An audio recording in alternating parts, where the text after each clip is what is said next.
যে মুসলিম হাজি তাহাজ্জুদ গুজার যদি খালি বলে মাদ্রাসা পড়ায় মানে ভিক্ষা ফকিরি বিদ্যা শিক্ষা দেওয়া, ও যতবারই হজ করুক না কেন ও কাফের। ও এলেমকে কি করেছে? ব্যঙ্গ করেছে। কি করেছে? ব্যঙ্গ করেছে। ও মানুষ না, ও কাফের।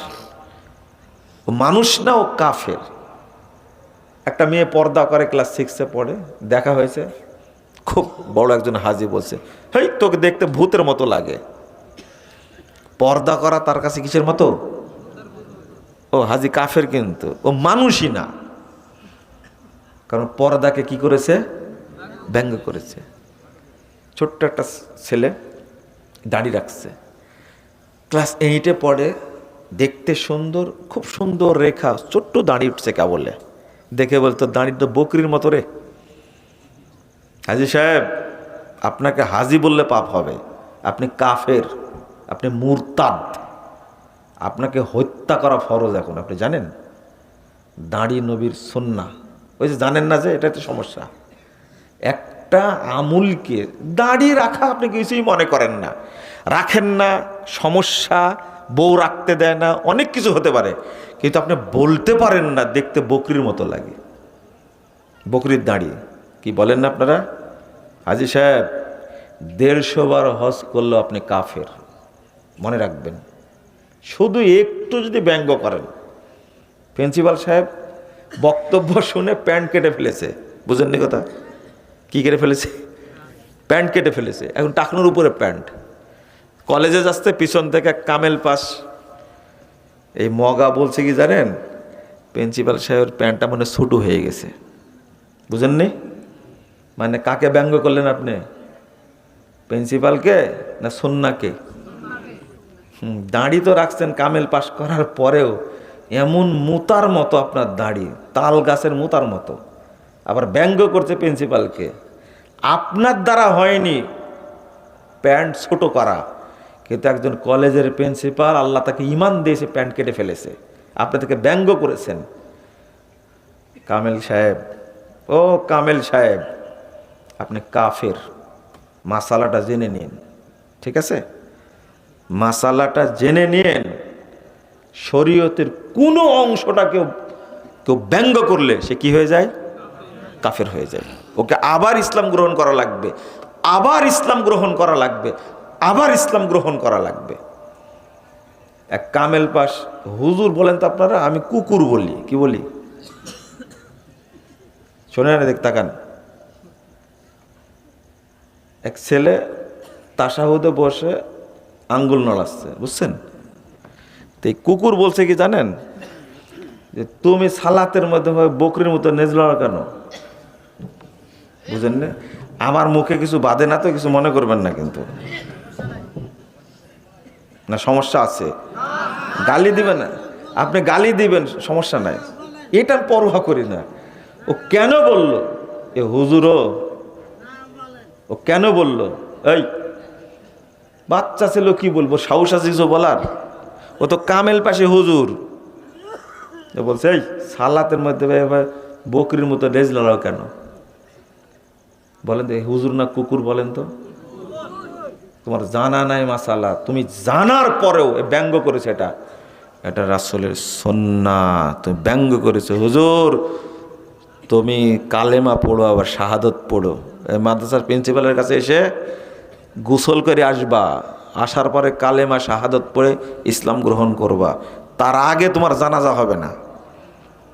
ফতোয়া জেনে নিও তুমি।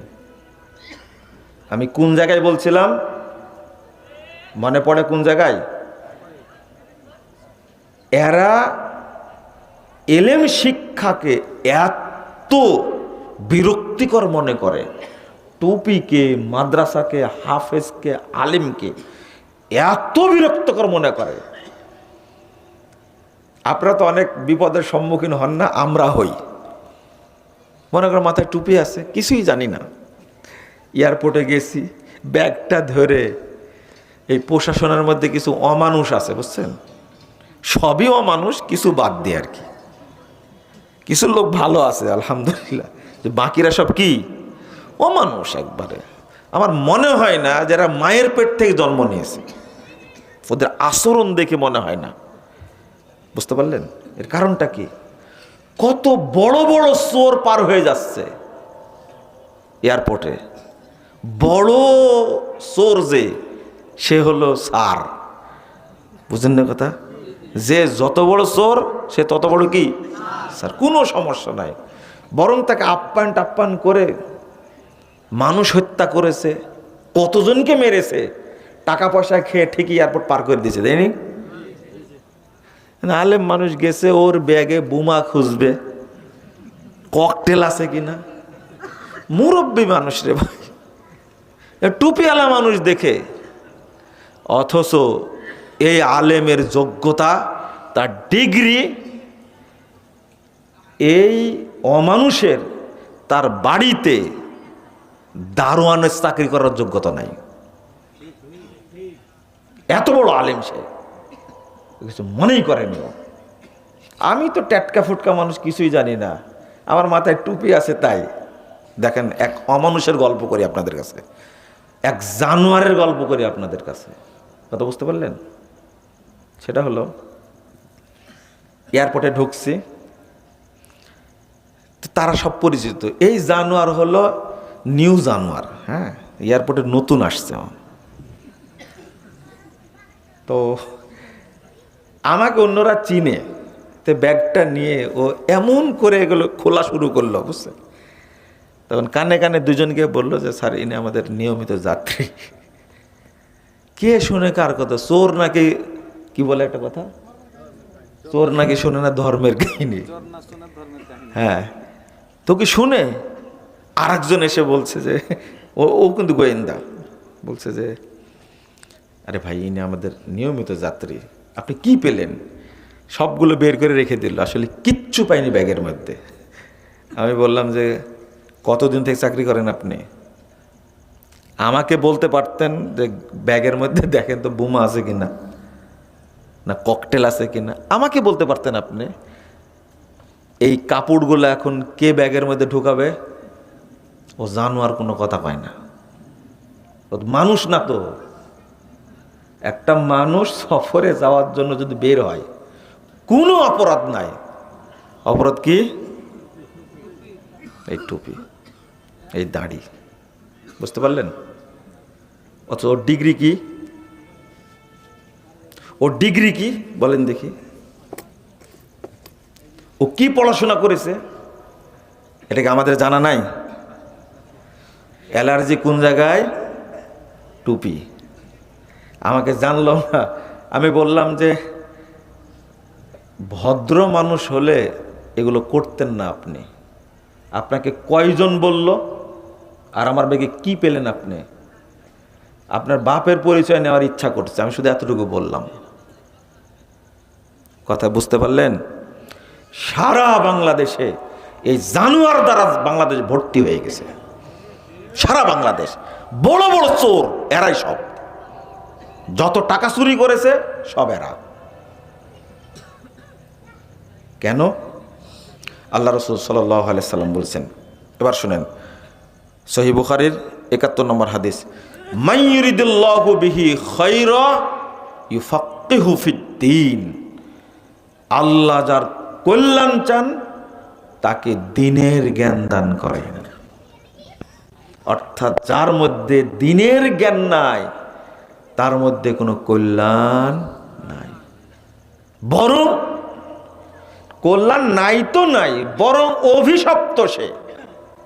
আল্লাহ বলছেন ৮ নম্বর আয়াত সূরা রোম, ইয়ালামুনা যাহিরাম মিনাল হায়াতিদ দুনিয়া ওয়া হুম আনিল আখিরাতি হুম গাফিলুন।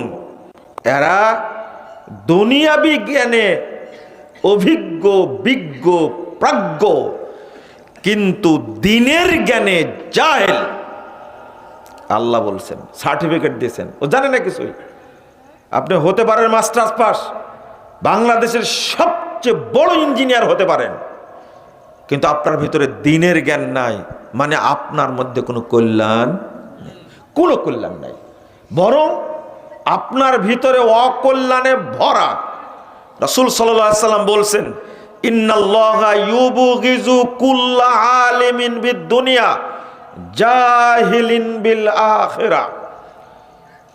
ওই সমস্ত লোকের উপরে আল্লাহ অভিশাপ করেন, আল্লাহ গজব নাজিল করেন, আল্লাহ লানত করেন যে সমস্ত লোক দুনিয়াবি জ্ঞানে অভিজ্ঞ কিন্তু দ্বীনের জ্ঞানে জাহেল, আল্লাহ তাদের উপরে অভিশাপ করেন। কল্যাণ তো নাই নাই, বরং কি আছে? কি আছে? অভিশাপ আছে। কার অভিশাপ? অভিশাপ দেওয়ার দায়িত্ব কে নিয়েছেন? এটা কাউকে দেননি, এটা দুয়ার ব্যাপার না। এই অভিশাপ দেওয়ার দায়িত্ব নিয়েছেন সরাসরি কে? আল্লাহ। আল্লাহ নিজেই বলছেন ইন্নাল্লাহা ইউবগিজু কুল্লা আলিমিন বিদ-দুনিয়া। আজ থেকে মনে রাখবেন, আপনি দ্বীনি এলেমকে কখনো খাটো করে দেখবেন না। মনে থাকবে।